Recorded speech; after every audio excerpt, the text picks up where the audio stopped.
In this episode, we speak with Donald Frieden, the president and CEO of P97’s, which provides a global cloud-based mobility services platform that enables mobile commerce, digital marketing, and consumer engagement for convenience retail, utilities, energy companies, and auto OEMs. Since P97’s start in 2012, Donald's been responsible for corporate governance and empowering a great team of individuals to innovate passionately through his industry expertise in payments, mobile commerce, digital marketing, and petroleum. Previously, he was a president and COO at Novolink Communications and a vice president at Mobile Solutions at Invensys. Earlier in his career, he worked with SAT Corporation as a president and CEO. I'm your host, RJ Lumba. We hope you enjoy the show. If you like the episode, click to follow. RJ Lumba is the executive chairman of Market Insight Media and the managing partner of GrowthCap. He is the host of Great Entrepreneurs, a podcast for driven entrepreneurs and business owners. Our podcast covers all topics related to the entrepreneurial journey, from ideation to execution to optimization and to reaping the rewards of a well-run business. In the minutes ahead, we'll share with you unique insights and tactics from some of today's most accomplished and inspiring entrepreneurs. Don, thank you so much for taking the time to chat with us today. It's a delight to be with you. Thanks. Looking forward to it. So you play in a very interesting space. It may not be top of mind to everyone, but the kind of convenience store and gas retail locations across the US are ubiquitous. You're always within proximity to one of these locations, and your technology helps facilitate transactions at these locations. Tell us a little bit more about P97 and its prevalence in the market. Sure. So just sort of clarify your points there. There's over 120,000 gas stations across the United States. And if you think about drivers, we spend on average about 54 minutes a day on our daily commutes in our vehicles. We spend about $350 billion a year during those daily commutes.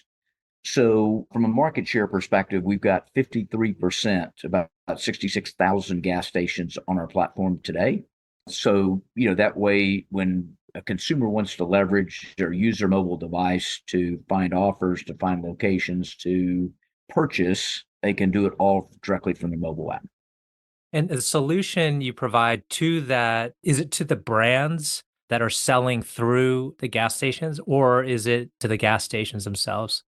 Yeah, so it's just to the brand. So P97 Networks is really behind the scenes. We don't have a mobile app under our brand whatsoever, but we do support the apps for the largest brands in our industry, ExxonMobil and Chevron and Texaco and Valero and Citgo and ConocoPhillips, et cetera.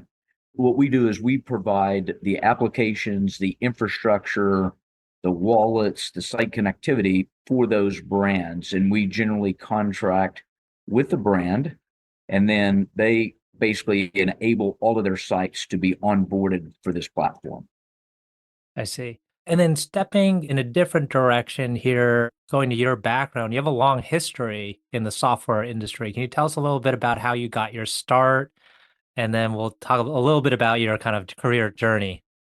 Sure. So I actually started my career in finance, and we were doing acquisitions of companies. And one of the things we figured out after we acquired about 13 companies is to make those profitable, you have to leverage synergies and integration. And that is the hardest thing. It's easy to buy companies. It's hard to integrate those companies. So, after about 7 years in that business, I launched out to start my first software company, worked with some of our previous customers in the oil and gas industry. Basically, this was in the late 90s. We launched mobile technology for workforce automation and decision support. So if you took an operator in a refinery or a chemical plant, they historically had a clipboard and a piece of paper, and they would go out and do their daily jobs, all paper-based, collecting information, executing work orders, et cetera. So we automated all those processes. And we did that for a little over a dozen years. We implemented over 40% of the refineries in the world, about 20% of the chemical sites in the world on our platform. And then we were ultimately acquired by a publicly traded company. And we did have some interesting learnings, not only, how to collect data, how to pass it into what we called a real-time process historians. You could optimize manufacturing and understand constraint models around manufacturing. But we had to pass a lot of data really fast in order to have real-time process control over manufacturing. So fast forward that to P97, we went into the payments, mobile payments, and we were really just doing the same thing. But instead of tying into manufacturing systems, we were tying into payment networks, because payments have to work all the time. They have to work in real time. So whether you're running a big process control manufacturing facility or you're running a payment network, it's kind of leveraging a lot of the same principles. But what inspired us to start this second software company in 2012, P97, was, we saw there had been no real payment innovation since 1997. And that was when Mobile Oil launched the very first contactless payment, which was called SpeedPass at the time. You could use an RFID key fob to turn on a gas pump. And we said, if there's not been any more innovation over 15 years than that, we've got to be able to bring something new to the market. And so we aspired to really help consumers be able to leverage their mobile devices that they use every single day constantly to be able to improve the experience of finding gas stations, paying for fuel, paying for goods and services inside the store, and then saving a little bit of money along the way. Mhm. Now, I'm not as familiar as, using your phone to make a payment, and maybe I'm a little bit more old school, but is that a big portion of consumers are using their phone to pay for gas? Well, I wouldn't say pay for gas yet. I mean, we're seeing these brands with, adoption of 2 to 3% of their payments in mobile, all the way up to 19 or 20% of their payments. So, we're still in the early days. But by the way, there's 41 million fueling transactions every day that happens in America. So when you start talking about 3 to 19% of 41 million, that's a lot of transactions. So, but we were still in the early days. And it's probably because most people aren't even aware that you can use your mobile device to get discounts and to buy fuel at all the major brands. And I think where it's important, if you think about turning on the gas pump, today we go out, if we don't use mobile, traditionally we dip our credit card, and that works pretty good. It takes about 25 to 35 seconds as you get through the prompting and entering your zip code and doing the different questions they ask to verify and validate you. What we found with mobile is we can do that same exchange of information in 6 seconds. Mhm. Okay, but also we don't have to worry about card skimmers and losing your identity or having fraud. And you can also do it from the comfort of your car. So you can actually turn on the gas pump, sitting in the driver's seat, and then by the time you get to grab the nozzle, it's ready to go, and you just fuel up your car. And then you can hang it up, drive away, and your receipt is automatically on your mobile device immediately as soon as you hang up the nozzle. So it's really just improving the overall experience and the safety. And then if it's cold weather or raining outside, you already got the pump on before you get out of your car. You're not standing out in the snow, waiting on the fuel dispenser to accept your credit card and get ready. And then the same is true, going in the store, in this convenience store, you're going to receive offers on your mobile phone based on products that you like to buy, say 50 cents or $1 off of those products that you're going to probably buy anyway, but it's incentivizing you to do further transactions at that retail site. So your technology enables a consumer's phone to be able to communicate directly with the pump they line up to. That's correct. Yeah. So your mobile device talks to our cloud services, just like you were going to go onto Amazon and make a purchase. The same difference is your phone connects to our cloud. Our cloud services connect down to that retail site. So literally within 6 seconds, all you have to do is declare the fuel position. I'm in pump number 6. And then we already know what your payment methods are that you have stored. You can either use your default or you can select a different payment method, all right from your mobile device. And then instantly we go out, we look for whatever discounts that you have available through the loyalty program.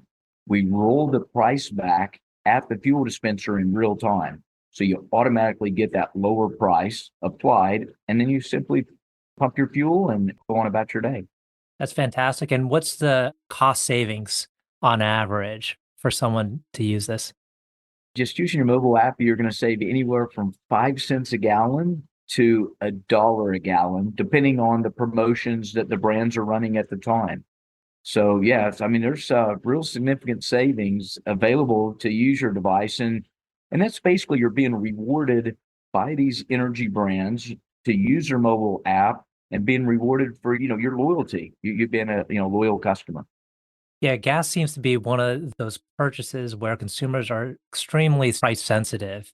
Like, regardless of their demographic, everyone's just price sensitive when it comes to gas. Like, the lineup at Costco or, just find the cheapest gas in, the 5 mile vicinity. So it's a fascinating kind of incentive to use the app. Yeah, that's right. But it's sort of interesting is as number one, fuel is a super commodity. I mean, you get benefits of premium fuel and different additives to fuel based on the different brands. But generally any fuel can run in any car. I mean, it's a super commodity. But there's no other industry that publishes their price on a price sign in front of the facility. I mean, that's what's created, in my opinion, and why customers are so price sensitive is they can look on all four corners and see what is the best price, and people actually pay attention to it. Yeah, it's fascinating. What's the most challenging part of scaling the business today? So I think the biggest challenge for us right now is as an industry, we have about 200% turnover of the staff within convenience stores and gas stations. And so where we see the most success in user adoption is where the retail site creates awareness for the consumers. Just like when you walk into Starbucks, the sales associate always says, "Hey, are you going to use your loyalty app? Pay with your Starbucks account." Well, it's just that word of mouth is what really drives user adoption. So I think the biggest challenge we have is awareness, is people just don't know. And it's hard to market these new programs. I mean, put signage up on gas pumps, but nobody really reads the signage. And so it really comes down to word of mouth. It seems like that's the oldest way of marketing is just do right by your customers and they'll tell other people. But that seems to be working. It is, it doesn't go as fast as we all want it to go, but no, I mean, we're seeing continuous. I mean, for the last 5 years, we've just seen user adoption. It's always up and right, on the charts. I mean, we can see brands that promote really well that they'll grow user adoption sometimes 15 or 20% per month. And again, it's a huge market. There's 248 million registered vehicles in America. There's 137 million daily commuters that drive their cars every day. So it's a very, very large market. When we talked about kind of your journey earlier and why you decided to found a company, were you always working with the same team when you were starting companies, the original one, and then you went through some exits too. Yeah. So were you able to kind of retain your team or did you find different folks to fill in? So, we always have to work within non-compete agreements and hiring clauses when your business gets acquired. But yeah, it's always best to draw back on your original team. I mean, when you have a couple, two or three people that you've worked with for years, and especially in technology, you want the brightest and the best. And if you can handpick a few folks to help you as you're starting your new journey, it always just makes success a little bit easier. But I think it also gives you a little bit more credibility. When previous team members join you in a new organization, it gives you a lot of credibility. It also allows you to hire a lot of outsiders because they say, "Hey, if these guys are going to follow him or her to the next venture, then this must be a pretty good team of people and a trusted organization." Did you show signs of entrepreneurship early on in your life, or was it something that just happened organically? Yeah, I think I'd grown up around some entrepreneurs and what they always said, because I always asked questions. I was always intrigued with building businesses. And what they said was go out and get 5 to 10 years of experience. Don't just go try to do this fresh out of college. Go work for the biggest and the brightest and the best companies you can, learn, and then take those learnings and apply them when you go and do a startup. So I'd recommend that to anybody. It sounds really fun to try to do it straight out of college. And there's been some great success stories, obviously. But I would say the risk is pretty high without some experience going in. Mhm. And, when you started with your first company and you were building that, did you kind of uncover areas that you really needed to improve on in order to be a successful entrepreneur? Absolutely. Well, just even on the technology, and I think the key is listen to your prospective clients. So we were bringing in our first company, again, it was around workforce automation. And we were thinking about, how do we use RFID technology to tag equipments and locations so people could interact with that, with that equipment and respond as part of their daily work. And what our very, very first client said was, well, you got it about 50% right. But what we really need is, we need this killer app. And here's what it really needs to do. And so we just listened and we partnered up and ended up developing the platform side by side with the client. And then, we were able to take it across the whole industry. So you have these novel ideas, but it's always great when you really build a partnership with your customers and they will help you perfect it. And I guess the other thing you have to think about is if you're going to bring something to market, it can't just be a little bit better than how people do it today. You got to really think about, is this going to be 10 times better? Because, if you really want to get to hyper growth and assurance of success, it's got to be 10 times better. Mm-hmm. And did you pick the software space because when you were doing deals previously in your first part of your career, that's the industry you were dealing in? Well, no, it was really not. We were actually in onshore and offshore equipment leasing. So just a total heavy industrial companies. However, back then we had, IBM 36s and AS 400s and green screens, and you couldn't really do a lot with software. And so we said, if we're going to really make people productive, we've got to really bring mobile devices. And these were big, clunky mobile devices, but they were, a little 5 and 6 pounds, mini computers that you could literally carry in one hand and enter data with your other hand running Windows 95. But we knew we needed technology to really transform the old processes, using paper-based processes and clipboards. And we saw that was when the PC was just coming out, obviously Windows 3.1 and then Windows 95 on mobile devices, and later lots of advancements across the mobile device and interactions to what we have now today as smartphones.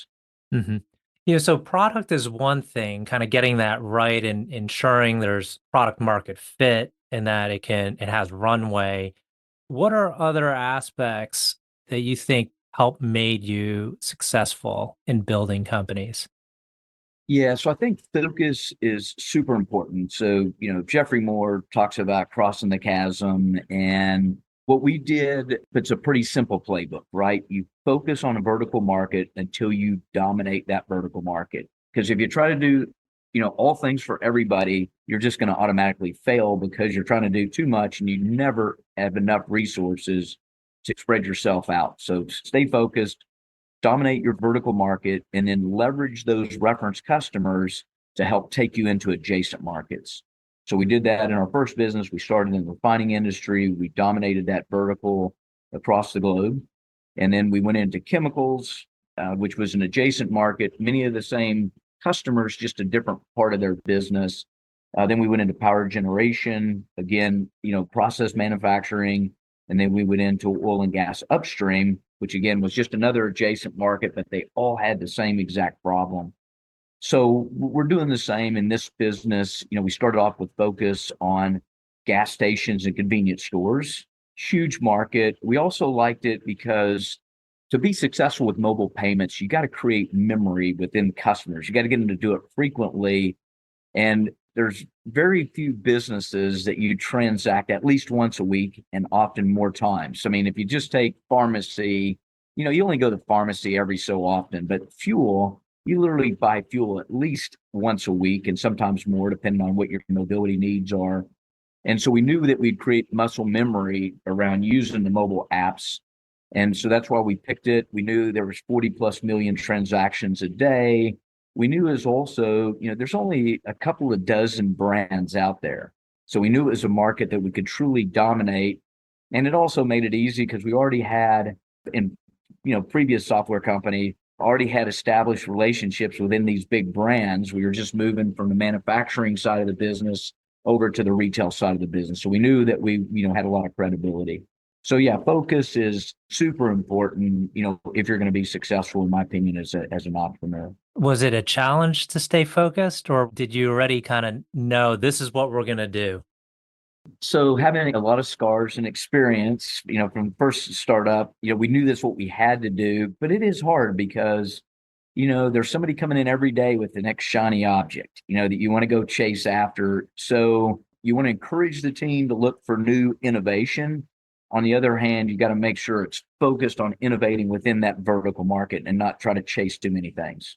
Mhm.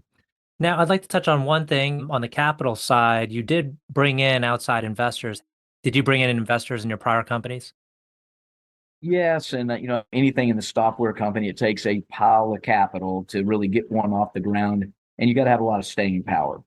So we had raised capital in our first business.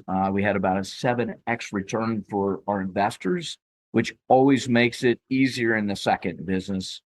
In the second business, we raised about 20 times the capital that we raised in the first business. But all of our early investors were the same exact investors we had in our previous software company. So if you take care of investors, they always want to come back for a second round. And yeah, raising capital is part of it, but you got to treat your investors like your customers. You have to constantly communicate, give them updates. You can't go dark on your investors. You got to just treat them like a customer. And have you found that certain investors have been helpful in different ways besides providing financial capital? Yeah, so generally, your investors are going to be about 50% of your board members. I mean, depending on how many rounds of capital that you had, but they also do bring a lot of value, and that's what you want to look for an investor. Money itself is necessary, but the right investors is critical, and that's going to be alignment, with those investors, and then also making sure that they are in fact going to bring value to the business. So that value can be anything from, coaching for the leadership team, from their experiences and other things they're seeing in the same industry or outside of industry best practices they can help you bring and institutionalize within your business. But it's also contacts, having strategic investors that can help you, and then also independent investors that are coming out of the industry where either they're investors or just board members, either one, that live the day in the life of our end customers and can help coach us on how do they think about their job every day, and how do we become a better partner to our customers. We're coming up on the tail end of the conversation. I have two questions I'd like to end with. One is, can you tell us about a person who has had a profound influence on you?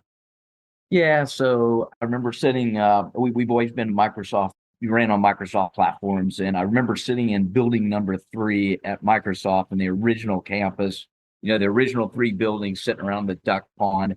And, I just thought that Bill Gates and Steve Ballmer were just geniuses, for, the way that they developed an enterprise business. I mean, obviously, Jeff Bezos done the same. Elon Musk is, they've been all super successful. But yeah, I think, Bill Gates was someone, we always admired and wanted to build a successful business, and just a good person. Last question, can you tell us about a charity cause or other endeavor that you're passionate about? Yeah, so church and helping children, Kids Hope is a great program where you're mentoring, young children. It's within the school, it's a Christian-based program within the school industries, and they identify, feedback from the teachers. They identify children that are struggling, for whatever reason, at home or otherwise, and then they align an adult mentor with those children. And it's a long-term program. You watch them over 3 or 4 or 5 years, generally from first or second grade when they're struggling, and then mentor them, see them 1 day a week, even just for an hour through the 6th grade. And I've just seen it's been a really successful program, and it's really helped children just having a mentor. Fantastic. Well, Don, want to thank you again for taking the time. This has been a wonderful conversation. Yeah, thank you. Thanks for reaching out.